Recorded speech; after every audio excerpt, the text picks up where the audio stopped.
মধ্যযুগের আরেকটি অন্যতম নিদর্শন হচ্ছে মঙ্গল কাব্য। মঙ্গল কাব্য সম্পর্কে আমাদেরকে জানতে হবে, এটি মধ্যযুগের অন্যতম নিদর্শন। এটি হচ্ছে বৈষ্ণব সাহিত্যের অংশ, কিন্তু এর আলাদা একটা নাম আছে মঙ্গল কাব্য, কারণ এর মঙ্গল কাব্যের পেছনেও ইতিহাস আছে। এটা হচ্ছে বিভিন্ন দেবদেবীর মঙ্গলের, মানে দেবদেবীর কাছে নিজেদের মঙ্গলের জন্য উপাসনা করা হতো এই মঙ্গল কাব্যের মাধ্যমে। তো বিভিন্ন দেবদেবীর নামে বিভিন্ন মঙ্গল কাব্য রয়েছে, এটা বৈষ্ণব সাহিত্যেরই অংশ। এই মঙ্গল কাব্য রচনা করেছেন প্রায় ৬২ জন কবি, মধ্যযুগের প্রায় ৬২ জন কবি মঙ্গল কাব্য রচনা করেন। এবং এই মঙ্গল কাব্যে মূলত কী ছিল, ওই সময় যে দেবদেবীরা ছিলেন সেই দেবদেবীর গুণগান, এটা হচ্ছে মঙ্গল কাব্যের উপজীব্য বিষয়। মঙ্গল কাব্য প্রধানত দুই প্রকার, একটা হচ্ছে পৌরাণিক এবং একটা হচ্ছে লৌকিক। পৌরাণিক এবং লৌকিক মঙ্গল কাব্যের শাখা আছে মোট ৩টি, একটা হচ্ছে মনসা, চণ্ডী এবং অন্নদামঙ্গল। তাহলে মনসা, চণ্ডী এবং অন্নদামঙ্গল, দেবী মনসার উপাসনার জন্য যেই মঙ্গল কাব্য তাকে বলা হয় মনসা মঙ্গল। দেবী চণ্ডীর জন্য যে মঙ্গল কাব্য তাকে বলা হয় চণ্ডী মঙ্গল।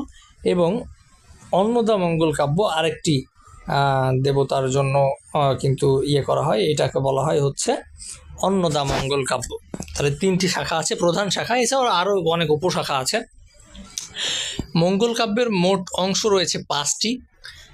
আদি মঙ্গল কাব্য, এই যে 3 রকম মঙ্গল কাব্যের কথা আমি বললাম, মনসা মঙ্গল, চণ্ডী মঙ্গল এবং অন্নদামঙ্গল, এর মধ্যে সবচেয়ে পুরনো বা আদি মঙ্গল কাব্য হচ্ছে মনসা মঙ্গল কাব্য। মঙ্গল কাব্যের অপর নাম হচ্ছে পদ্মপুরাণ, এটা পরীক্ষায় অনেকবার আসছে। পদ্মপুরাণ বলা হয় কাকে? এটা হচ্ছে মঙ্গল কাব্যকে বলা হয় পদ্মপুরাণ। মঙ্গল কাব্যে মূলত দুইজন দেবীর বেশি প্রাধান্য দেওয়া হয়েছে, একটা হচ্ছে মনসা দেবীর এবং চণ্ডী দেবীর। মনসা দেবীর যেটা সেটা হচ্ছে মনসা মঙ্গল, এবং চণ্ডী দেবীর যেটা সেটা হচ্ছে চণ্ডী মঙ্গল। মঙ্গল কাব্যের বা মনসা মঙ্গল কাব্যের আদিকবি হচ্ছে কানাহরি দত্ত। দুইটারই কিন্তু, মঙ্গল কাব্যেরও আদিকবি কানাহরি দত্ত এবং মনসা মঙ্গলের আদিকবি হচ্ছে কানাহরি দত্ত, এটা মনে রাখতে হবে। মনসার অপর নাম হচ্ছে, দেবী মনসা যিনি, তার অপর নাম হচ্ছে কেতকী বা পদ্মাবতী। মনসা মঙ্গলের শ্রেষ্ঠ কবি ছিলেন বিজয়গুপ্ত, এইটা 5 স্টার মানেন, এটা অনেকবার আসে। মনসা মঙ্গলের শ্রেষ্ঠ কবিকে বিজয়গুপ্ত, এবং বিজয়গুপ্তের বাড়ি ছিল বাংলাদেশের বরিশাল জেলায়। 22 হচ্ছে 22 কবির মনসা মঙ্গল, 22 কবির যে মনসা মঙ্গল তাকে বলা হয় 22। এবং 12 মাসা হচ্ছে নায়ক এবং নায়িকার 12 মাসের সুখ দুঃখের বিবরণ যে কাব্যের মাধ্যমে প্রকাশ করা হইতো তাকে বলা হয়তো 12 মাসা। তো এরপরে আমরা জানবো চণ্ডী মঙ্গল সম্পর্কে।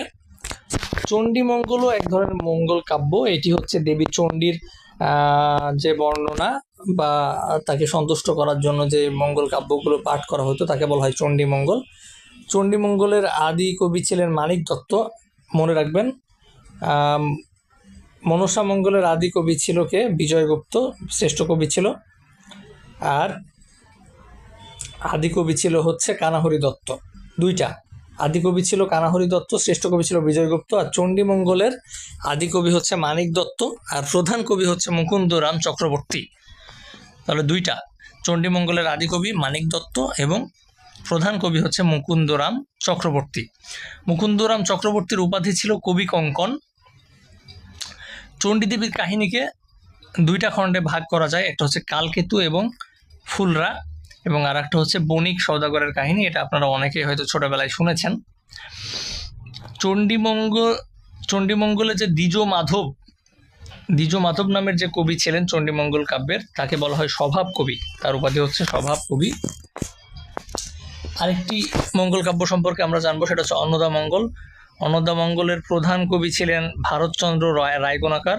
ভারতচন্দ্র রায়গোনাকারকে আমরা অনেকেই চিনি, যারা কার্টুন দেখেন, বিশেষ করে যারা হচ্ছে দেখেছেন, গোপাল ভাঁড় দেখেছেন। গোপাল ভাঁড়ের যে রাজসভা, সেই রাজসভার যে রাজা ছিলেন তার নাম ছিলেন কৃষ্ণচন্দ্র। তো কৃষ্ণচন্দ্রের রাজ্যের যিনি সভাকবি ছিলেন তিনি হচ্ছে এই ভারতচন্দ্র রায়গোনাকার। তিনি কিন্তু অন্নদামঙ্গল কাব্যের প্রধান কবি ছিলেন, এবং তিনি ছিলেন বাংলা সাহিত্যের প্রথম নাগরিক কবি। তিনি মঙ্গল যুগের শেষ কবি। কয়েকটা জিনিস মনে রাখতে হবে। অন্নদামঙ্গল শাখার প্রধান কবি ছিলেন শরৎচন্দ্র রায়গুণাকার। তিনি ছিলেন বাংলা সাহিত্যের প্রথম নাগরিক কবি এবং মঙ্গল যুগের শেষ কবি। তিনি ওই যে শ্রীকৃষ্ণের, মানে শ্রীকৃষ্ণ না, কৃষ্ণচন্দ্রের সভাকবি ছিলেন। এবং এই যে রাজা কৃষ্ণচন্দ্র, চন্দ্র নবদ্বীপের রাজা, তার আদেশেই কিন্তু অন্নদামঙ্গল কাব্য তিনি রচনা করেছিলেন। ভারতচন্দ্রের উপাধি ছিল রায়গুণাকর। এবং এই যে তিনি রচনা করলেন অন্নদামঙ্গল, এই অন্নদামঙ্গল কাব্যের খণ্ড আছে মোট 3টি। অন্নদামঙ্গলে বিখ্যাত কিছু উক্তি আছে, এই উক্তিগুলো আমাদেরকে জানতে হবে। এগুলো আমরা অনেকেই ভাব সম্প্রসারণে পড়েছি, যেমন আমার সন্তান যেন থাকে দুধে ভাতে, মন্ত্রের সাধন কিংবা শরীর পাতন, হাভাতে যদ্যপি যায় সাগর শুকায় যায়, নগর পুরিলে দেবালয় কি এড়ায়, বড়র পিরিতি বালির বাদ, ক্ষণে হাতে দড়ি ক্ষণেতে চাঁদ। এই বিখ্যাত 4-5টি উক্তি কিন্তু এই অন্নদামঙ্গল কাব্যের মধ্যে রয়েছে। এরপরে আছে ধর্মমঙ্গল। ধর্মমঙ্গল কাব্য সম্পর্কে আমরা জানবো। তো আধুনিক, মানে 3টি যে প্রধান ধারা ছিল, অন্নদামঙ্গল, চণ্ডীমঙ্গল এবং আরেকটি ছিল হচ্ছে মনসামঙ্গল, 3টা আমরা জানলাম। আরও কিছু ধারা আছে, যেমন ধর্মমঙ্গল, কালিকামঙ্গল, এইগুলো সম্পর্কে আমরা জানবো।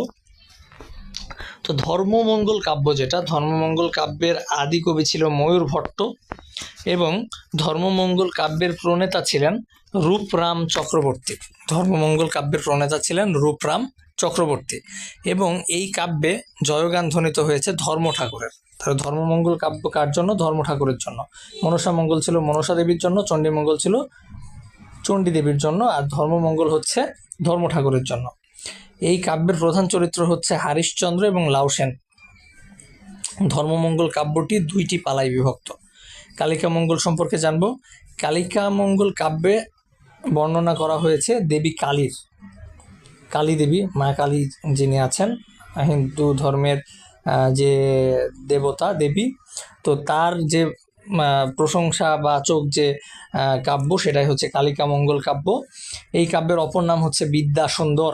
এইটা সুন্দরভাবে পড়তে হবে। এটা আসে যে কালিকামঙ্গল কাব্যের অপর নাম কি? বিদ্যাসুন্দর। আবার অনেক সময় আসে বিদ্যাসুন্দর বলা হয় কোন মঙ্গল কাব্যকে, তখন কিন্তু আপনাদেরকে দেখাতে হবে কালিকামঙ্গল। এই মঙ্গল কাব্য, এটি মঙ্গল কাব্যের অন্তর্ভুক্ত নয়। আচ্ছা, এটি আসলে কালিকামঙ্গল কাব্য আসলে মঙ্গল কাব্যের অন্তর্ভুক্ত নয়, কিন্তু তারপরেও আমরা যেহেতু কালিকামঙ্গল অনেকটা মঙ্গল কাব্যের আঙ্গিকেই তৈরি, এজন্য আমরা এটা মঙ্গল কাব্যের মধ্যে রেখেছি। আপনারা এখানেই পড়ে ফেলবেন। এই যে কালিকামঙ্গল, এই কালিকামঙ্গলের আদি কবি ছিল কবি কঙ্ক এবং কবিরঞ্জন উপাধিটি তাকে প্রদান করেন রামপ্রসাদ সেন। কবিরঞ্জন উপাধি ছিল হচ্ছে রামপ্রসাদ সেনের এবং রসুল বিজয় নামের একটা গ্রন্থ আছে, এই গ্রন্থটি রচনা করেন সাবির ঈদ খান। কালিকামঙ্গল থেকে আমাদেরকে এই জিনিসটা পড়তে হবে।